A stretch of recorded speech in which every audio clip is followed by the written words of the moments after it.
The United Nations Emergency Council met in Geneva within 3 hours of receiving the alien transmission. Every major nation sent representatives. The holographic displays showed the alien message, the coordinates, and the basic translation of what the Galactic Council had sent. "It could be a trap," said the Russian ambassador. "We know nothing about these aliens except they quarantined us."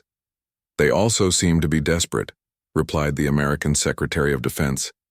"Desperate enough to call the species they are afraid of. That tells me the threat is real." Commander Sarah Chen stood at attention while politicians debated. She was 42 years old, former Navy, and she had commanded the Indomitable for 8 months. The ship was humanity's pride. The first vessel built in space, the first with a working FTL drive. The first that could actually defend Earth from threats beyond the solar system. Finally, the UN Secretary General raised her hand for silence. "Commander Chen, military assessment, please." Chen stepped forward. "Based on the data provided, we are looking at a hostile alien force that operates as a hive mind. They use organic ships and biological weapons. Their technology is inferior to ours in some ways, superior in others. The colony under attack has minimal defenses. Without intervention, they will be overrun in approximately 50 hours. Can we win?" asked the Chinese general. Chen allowed herself a small smile. "Sir, we built our weapons to fight each other. Humanity has been perfecting the art of warfare for 10,000 years. These swarm creatures fight on instinct. Yes, we can win." "Then we must go," said the Secretary General. "This is first contact, but it is also something more important. If we want to join the galactic community as friends rather than conquerors, we must show them who we truly are. Humanity does not abandon those in need." The vote was unanimous. Commander Chen received her orders. "Take a fleet, save the colony, and try not to start an interstellar war." 6 hours later, Chen's fleet assembled in Earth orbit. 3 destroyers, the Indomitable, the Defiant, and the Valiant. 2 frigates, the Guardian and the Sentinel. 1 carrier, the Ark, loaded with 300 Marines, 50 fighters, and enough firepower to level a continent. The crews numbered nearly 2,000 people from 20 different nations. They all wore the same uniform now, the blue and white of the UN Space Command. Chen broadcast to all ships. "This is humanity's first real mission beyond our system. We are going to fight an enemy we have never seen to save people we have never met. Some of you are scared. That is good. Fear keeps you sharp. But remember why we built these ships. Remember why we trained for this. We are not going to let innocent people die because we were too afraid to act." All ships jump in 30 seconds. The fleet vanished from Earth space in a flash of light. They arrived at the Galactic Council monitoring station 12 hours later. The station hung in space like a silver flower, beautiful and delicate. Nothing like the armored fortresses humans built. When the human ships decloaked, every alarm on the station started screaming. Treshkull nearly fell out of his chair. The human vessels looked like predators. Sharp angles, dark armor, and weapons everywhere. So many weapons. Railguns that could punch through a moon. Missile batteries that could carry nuclear warheads. Point defense systems that could track and kill 1,000 targets at once. The ships moved wrong too, with sudden stops and sharp turns that would kill most species from the acceleration. "Incoming transmission from the lead vessel," his console announced. Commander Chen appeared on the screen. Treshkull studied her with growing unease. Flat face with forward-facing eyes, predator vision designed for tracking prey. Exposed teeth when she smiled, a threat display. Strong build from high gravity. She looked friendly, but every instinct in his body screamed danger. "This is Commander Chen of Earth. We are responding to your distress call, requesting permission to dock and receive a full tactical briefing." Korvan gave permission, though his holographic form flickered with nervousness. "We are grateful you came, Commander. We did not expect such a quick response. You asked for help," Chen said simply. "We came. Is there more to it than that?" 20 minutes later, Chen and her senior officers sat in a conference room with Yaraline, Treshkull, and several council members. The humans were bigger than anyone expected. They moved with casual grace that suggested coiled strength. Worse, they kept smiling, showing their teeth, and somehow it made them seem more dangerous rather than less. Yaraline presented the tactical situation. The Marathi colony had 43 hours left. The swarm had increased its numbers to 4 million bioships. Council vessels were still days away. Lieutenant Park, Chen's tactical officer, studied the data. 4 million? That is a lot. But they are not organized. They just swarm and overwhelm through numbers. You say that like it is not terrifying, Treshikal said. Park shrugged. We fought wars on Earth where millions died. We learned tactics specifically for defeating numerically superior forces. This is actually a fairly straightforward problem. The alien stared at him. Fairly straightforward? Fighting 4 million hostiles? What are your acceptable casualty projections? Asked Scarth, the Draxel military coordinator. 0, Chen said flatly. 0 enemy casualties? Scarth looked confused. Are you attempting to capture them? No, 0 friendly casualties. We intend to kill every hostile that does not run away, and we intend to do it without losing a single colonist or human. Chen leaned forward. That is what we came here to do. Save everyone. All of them. The room fell silent. This level of confidence seemed insane. Then again, these were humans. Perhaps insane was normal for them. We launch in 3 hours, Chen announced. I want full sensor data uploaded to our tactical computers. Medical specifications for the Marathi in case we have wounded, and I want those colonists to know help is coming. Tell them Earth is on the way. As the humans filed out, Yaralin caught up to Commander Chen. Why are you doing this? You do not know us. Your species was quarantined. We feared you. Yet you came anyway. Chen stopped and looked at the young analyst. My grandmother was a refugee. She fled a war when she was just a girl. Strangers took her in, fed her, protected her. She always said we owe the universe kindness because we received kindness. Besides, she smiled, that predator smile again. We did not claw our way to the top of Earth's food chain just to let bullies eat the innocent. Yaralin watched the humans return to their ships. She felt something strange growing inside her. It was not fear anymore. It was hope. Maybe inviting the wolves had been the right choice after all, because these particular wolves seemed to really hate other predators. The alarm screamed through the monitoring station like a dying animal. Treshkal's antennae twitched as his 6 fingers danced across the holographic display. He had worked this post for 12 cycles, watching the empty void between stars, and nothing interesting had ever happened. Until now. The distress beacon pulsed red on his screen. It came from the mining colony on Marathi Prime, 3 systems away from the nearest council fleet. Treshkal's blood ran cold as he read the message. The words were simple but terrible. Krevnak swarm detected. Shields failing. Population 12,000. Please help. His supervisor, a tall being named Vorn with purple skin and 4 arms, appeared behind him. Is this real? Scanning now. Treshkal's claws clicked faster. Biosignatures confirmed. 3 million swarm vessels in orbit. Colony shields at 40% and dropping. He looked up at Vorn with wide eyes. They have maybe 70 hours. Perhaps less. Vorn's face turned pale. Everyone in the galaxy knew about the Krevnak swarm. They were a hive mind that ate everything in their path. Planets, stations, entire civilizations disappeared into their endless hunger. The swarm had destroyed 16 colonies in the last year alone. They never stopped. They never negotiated. They only consumed. Alert the council immediately, Vorn said. Full emergency protocol.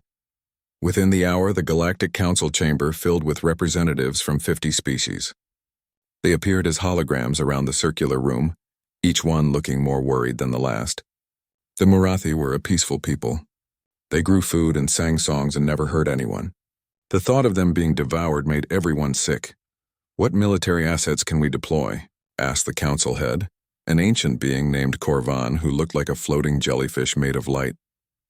The military coordinator, a reptilian Draxel named Scarth, shook his head. Our nearest battle group is 8 days away. The 4th and 7th fleets are fighting swarm incursions in the Outer Rim.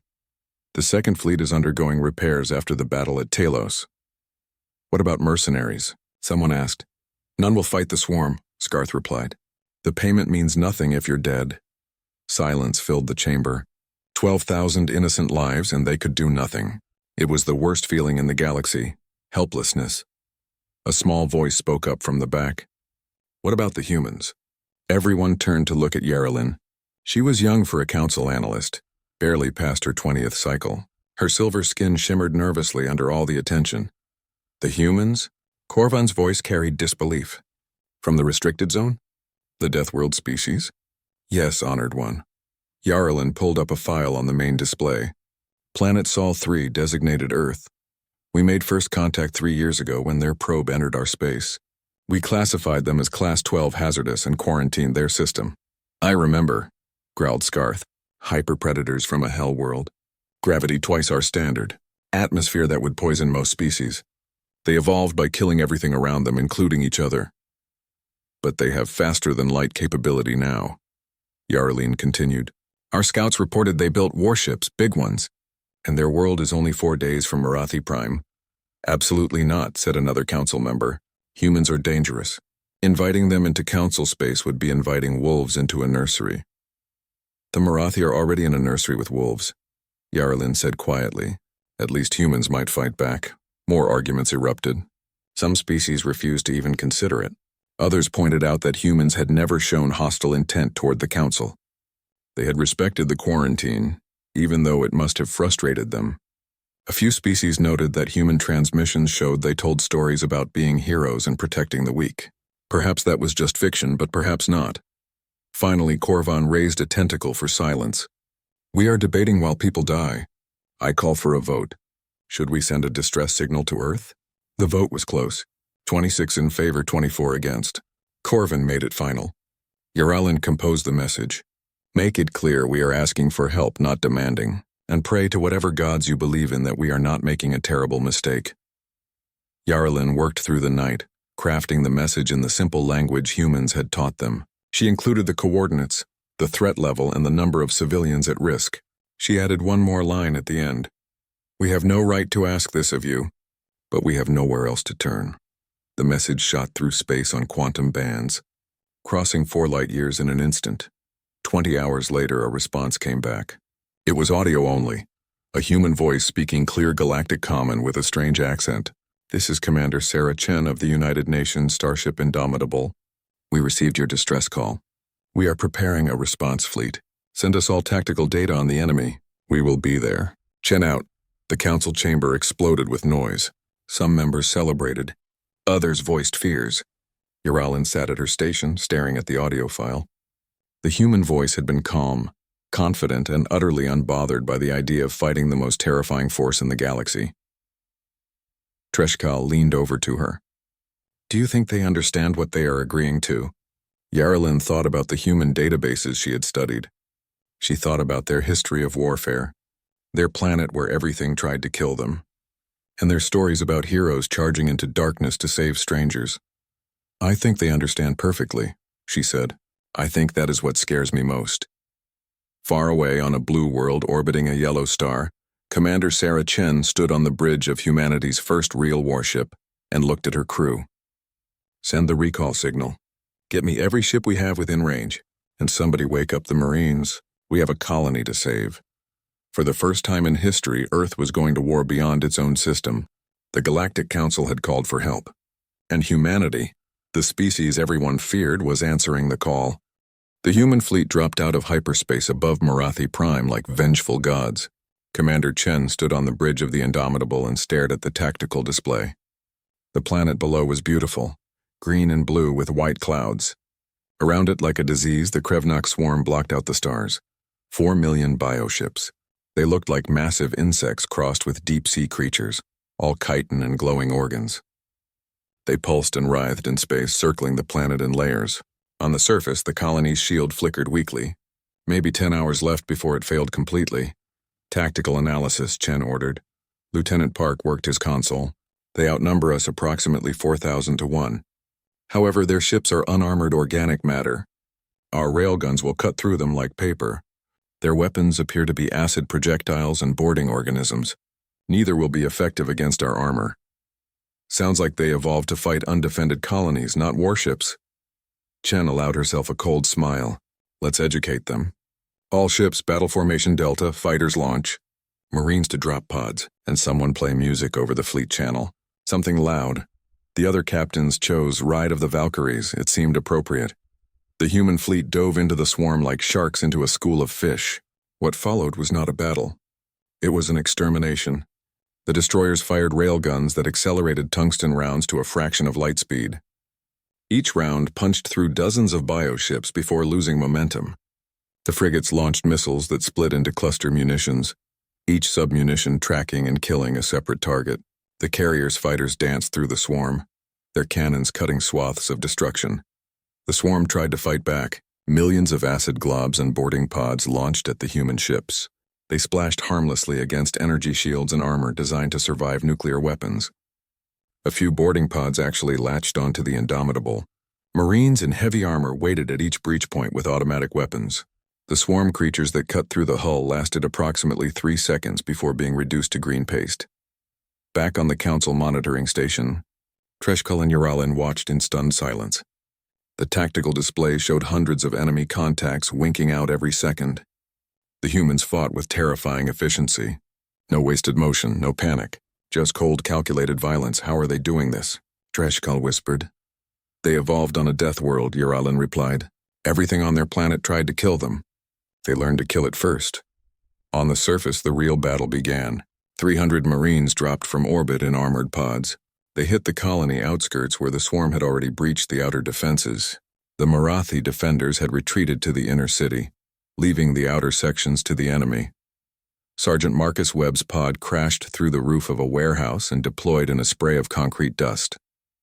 He was 40 years old, built like a tank, and had survived 3 tours in Earth's brush wars. He stepped out of the pod with his rifle ready and immediately spotted them. Krevnak warriors. 7 feet tall, covered in black chitin armor with forearms ending in bladed claws. Their heads were insectoid with massive mandibles that dripped acid. They moved fast, flowing across walls and ceilings like nightmares. Contact front, Webb shouted. His rifle barked, sending armor-piercing rounds downrange. The first warrior took 3 rounds to the chest and dropped. 2 more came from the sides. Webb's squad formed up, overlapping fields of fire. The fundamental rule of human infantry combat: never fight alone. The swarm had evolved to overwhelm through numbers and terror. But the warriors had never fought humans before. They had never encountered a species that looked at something terrifying and decided to kill it anyway. Webb's squad pushed forward, clearing buildings room by room. The swarm kept coming, but so did the Marines. When they ran low on ammunition, they used grenades. When grenades ran out, they used bayonets and combat knives. When Private Johnson's rifle jammed, he beat a warrior to death with the stock while screaming obscenities that made his squad mates laugh. Movement in the school building, Webb's sensor operator called out. Multiple civilian signatures. They are trapped. Webb checked his tactical map. The school was surrounded by swarm warriors, at least 50 of them. His squad had 12 people. The smart move would be to call for air support and keep moving. But Webb looked at those civilian signatures and thought about his own kids back home. We are going in, he announced. Standard breach and clear. Anyone who wants to live forever, now is your chance to transfer to the Navy. Nobody moved. They were Marines. They ran toward the sound of gunfire, not away from it. The squad hit the school like a hammer. Flashbangs first. Then the Marines poured through doors and windows. The swarm warriors inside never had a chance. The humans moved through the building with brutal efficiency, clearing corners and checking rooms.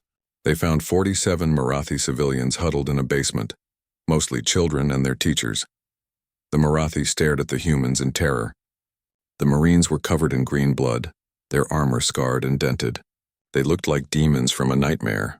Then Sergeant Webb removed his helmet and smiled. Hey there, little ones. My name is Marcus. We are from Earth and we are here to take you somewhere safe. Can you walk? One of the Marathi teachers, a female with soft brown fur, started crying. You came. They said help was coming, but I did not believe it. Well, believe it now, ma'am. Webb knelt down to be less intimidating. These things outside? They're called the Krevnach. We call them target practice. Now let's get you folks out of here. The Marines formed a protective square around the civilians and started moving. The swarm tried to stop them. It was like trying to stop a freight train with angry ants. Every warrior that approached died. When the group got pinned down by swarm fire, Webb called in air support. An Earth fighter screamed overhead and dropped a cluster bomb that turned 3 city blocks into a crater. By the time they reached the safe zone, Webb's squad had rescued over 200 civilians. Similar stories played out all over the colony, humans pushing into hell itself to pull out anyone they could find. The Marathi had never seen anything like it. The council species avoided combat. Humans sprinted toward it while carrying babies and elderly on their backs. In orbit, Commander Chen watched the tactical display shift. The swarm was breaking, not retreating, breaking. The hive mind had never encountered resistance like this. It had always been the apex predator. Now it was prey and it knew it. "Ma'am, swarm vessels are jumping out of system," Park reported. "Estimate 90% casualty rate on those remaining." "Let them run," Chen ordered. "Maybe they will tell their friends to leave civilized space alone." All ships begin orbital bombardment of remaining swarm ground forces. "Marines, pull back to safe zones. Let's finish this." The human fleet opened fire on the remaining swarm positions. Railgun strikes from orbit hit with the force of nuclear weapons. Within an hour, the battle was over. The Krevnuk swarm, which had never been defeated before, fled from Marathi Prime in complete disarray. Human casualties: 34 wounded, 0 killed. The colonial population had lost some people in the initial attack, but the humans saved over 11,000 lives.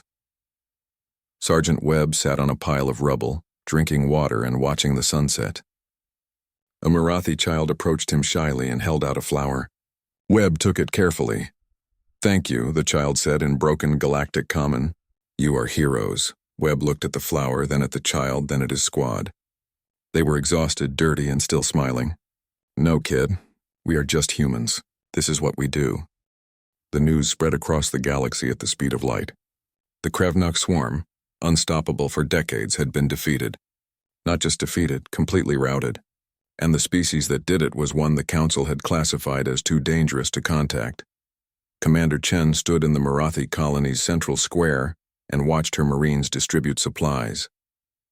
The scene should not have made sense to anyone who knew human history. These same Marines who had killed thousands of swarm warriors yesterday were now carrying elderly Marathi to medical tents and playing games with traumatized children. Sergeant Webb had somehow acquired a local stringed instrument and was teaching kids Earth songs badly. Yarlin approached Chen with Treshkal following nervously behind. The young analyst had been documenting everything for the Council. She had hundreds of hours of footage, and none of it matched what the galaxy believed about humans. "Commander Chen, may I ask you something personal?" Yarlin held up her recording device. "Go ahead." Chen was eating a ration bar and making notes on her data pad. "Your species was classified as hyperpredators, dangerous, violent, yet I watch your soldiers being gentle with children. I see your medics treating Marathi wounded before your own people. Yesterday you were killing machines. Today you are caregivers. How do you reconcile this?" Chen thought for a moment. "You know what the most dangerous animal on Earth is? Humans. You know what the most caring animal on Earth is? Also humans. We are capable of great violence, but we choose when to use it. The swarm could not choose. It could only consume. That is why we won." Treshkal spoke up quietly. "You bonded with the Marathi. I have watched it happen. Your soldiers now consider them part of your, what is the word? Your pack? Yeah, pretty much," Chen smiled. "Humans are pack animals. We form groups and we protect our group with everything we have. The Marathi called for help, so they became part of our group. Simple as that." "Nothing about your species is simple," Yarlin muttered. 2 days later, Commander Chen stood before the Galactic Council via hologram. The chamber was packed. Every species in the Council had sent representatives. Some looked grateful. Some looked fearful. A few looked calculating, already wondering how to use or control this new power. Korvan, the Council head, spoke first. "Commander Chen, on behalf of the Galactic Council, I extend our deepest gratitude. The Marathi people owe you their lives. Humanity has proven itself both capable and noble. We formally invite Earth to join the Galactic Council as a member species with full rights and privileges." The chamber erupted in mixed reactions. Chen waited for silence. "We accept," she said simply. "But Earth needs something made clear right now. We did not come here to conquer. We did not come here to dominate. We came because people needed help. That is who we are. If any species in this council faces aggression, faces extinction, faces anything they cannot handle alone, call us. We will come. This is our promise." Many species looked relieved. Others looked skeptical. And one species, the militaristic Draxel Empire, looked insulted. Scarth, the Draxel military coordinator, stood up. His reptilian features twisted with contempt. "The council has grown soft if it celebrates the arrival of violent primitives. The swarm are mindless beasts. Any proper military could have defeated them. The humans succeeded through overwhelming firepower and recklessness, nothing more." Chen's expression did not change. but several council members noticed her jaw tighten. Are you suggesting the Draxil Empire could have done better, Coordinator? I am stating facts, human. Your species builds weapons because you know nothing else. You lack the discipline and strategic thinking of true military powers. The Draxil Empire has maintained order in 3 sectors for 600 years. We did it through proper training, proper tactics, and proper respect for military tradition. Interesting, Chen said. So where were your fleets when the Marathi called for help? Scarth's scales rippled with anger. We were engaged in actual strategic operations, not rushing foolishly into obvious death traps. Right, you were somewhere safe while children died. Got it. Chen's voice could have frozen helium. The Council can note that Earth has a different approach. We show up. You are welcome to judge our tactics from the safety of your strategy rooms while we do the actual fighting. The tension in the chamber could have been cut with a knife. Corvin tried to restore order, but Scarth was not finished. The Draxil Empire demands that human military forces withdraw from Council space immediately. Your presence violates established security protocols. If you refuse, we will consider it an act of aggression. Chen laughed. It was not a nice laugh. Let me make sure I understand. You want us to leave because we saved a colony you could not be bothered to help? And if we refuse, you will do what exactly? Attack us. If necessary, yes. The Draxil Empire will not tolerate armed primitives threatening galactic stability. Several council members tried to speak, but Chen raised her hand. Coordinator Scarth, let me tell you something about humans. We did not become the dominant species on our planet by being stupid. We did it by being mean, smart, and really, really persistent. You think you are scary because you have shiny fleets and ancient traditions? We learned warfare in the hell crucible of Earth. We fought wars that killed billions. We split atoms to make bombs. We built machines that could end all life on our planet. Then we looked at those weapons and said, let's also put them in space. The humans on her crew looked at each other nervously. Chen was usually diplomatic. This was something else. So here is what is going to happen, Chen continued. Earth is joining the Council. Our fleets will operate in Council space, protecting those who need protection. If you do not like that, you are welcome to try and stop us. But ask yourselves this question first. If we are this scary when we are helping people, how terrifying do you think we will be when we are angry? The silence in the chamber was absolute. Finally, Corvin spoke. This session is adjourned. All parties will cool down and reconvene tomorrow to discuss integration protocols. After the transmission ended, Lieutenant Park approached Chen. Ma'am, did you just threaten the Draxil Empire in front of the entire council? I did not threaten them, Chen replied. I gave them a choice. Be our friends or be our problem. I really hope they choose friends. Within days, the political landscape shifted. 17 species formally requested defensive pacts with Earth. Humanity had gone from quarantined unknowns to the galaxy's protectors in less than a week. Weapons manufacturers from 6 different species contacted Earth about technology exchanges. 3 universities invited human military instructors to teach tactics. But the Draxil Empire began moving ships. Lots of ships. Their pride had been wounded, and they intended to teach the humans a lesson about their place in the galaxy. Yaraline visited the human fleet one last time before they returned to Earth. She found Commander Chen in the observation deck, staring at the stars. Was it wise to antagonize the Draxil? Yaraline asked. They are powerful. Probably not, Chen admitted. But someone had to say it. The galaxy has been playing politics while people died. That ends now. With us in the Council, there is a species who will actually fight. If the Draxil want to test that, they will learn the same lesson the Swarm did, which is that humans protect their pack. Chen turned and smiled. And congratulations, Yaralin. You are in the pack now. All of you are. Yaralin felt something warm in her chest. It was terrifying and wonderful at the same time. The galaxy's most dangerous predators had adopted her species. She just hoped everyone survived what came next. 3 months passed like a storm. Earth had not wasted a single day. Admiral Sarah Chen, promoted after the Marathi operation, stood in the war room of the new human embassy on Council Station. The holographic display showed the current political situation, and it was complicated. 17 species had defensive pacts with Earth. Human advisors were on 40 different worlds teaching defense tactics. Human weapons were being manufactured under license by 6 different species, and 300 alien volunteers were currently training at Earth's new orbital military academy. But the Draxil Empire was mobilizing. Intelligence reported they had assembled over 500 warships from across their territory. They claimed it was for military exercises. Everyone knew better. Treshkal, now serving as a liaison officer, pointed at the display. The Draxil fleet will outnumber anything you can field by 3 to 1. Are you certain about this course of action? No, Chen admitted. But backing down now would tell every bully in the galaxy that humans can be intimidated. We cannot let that precedent be set. If the Draxil want to fight, they will get one. The crisis came suddenly. A joint human-Velthani research station on the border of Draxil space sent out a distress signal. Draxil warships had appeared and were demanding the humans evacuate immediately. When the station commander refused, the Draxil opened fire. 30 humans and 80 Velthani died in the first volley. The message reached Earth within an hour. The response was immediate and terrifying. Every human warship within 10 light-years received the same order: converge on the research station. Show the galaxy what happens when you kill humans. But when the human fleet arrived, they were not alone. Velthani ships appeared from one direction, Morathi vessels from another. Even the peaceful Yarthan sent their small defense fleet. 17 species that had made defensive pacts with Earth were honoring those agreements.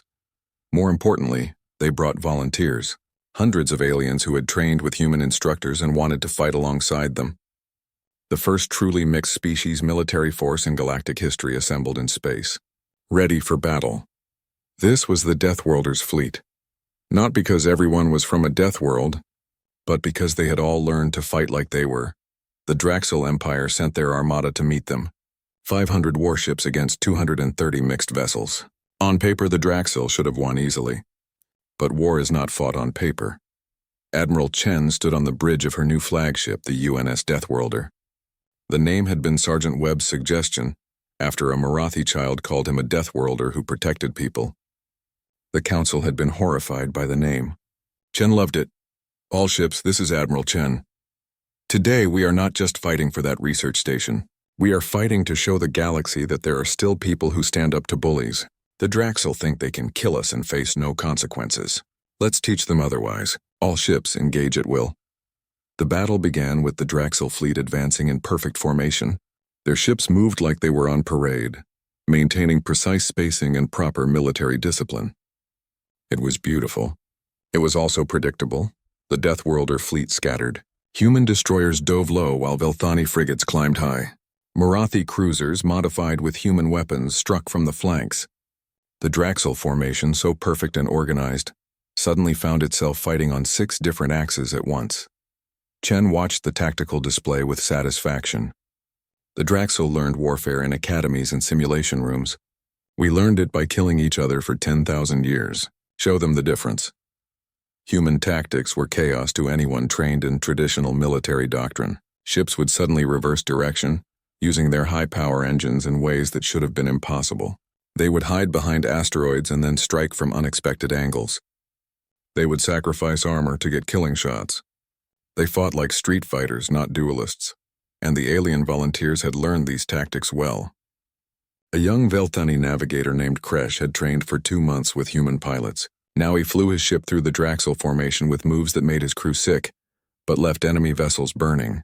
A Morathi weapons officer, taught by Sergeant Webb himself, fired missiles in patterns that seemed wasteful until they all converged on a single target from different directions. The Draxil tried to restore order.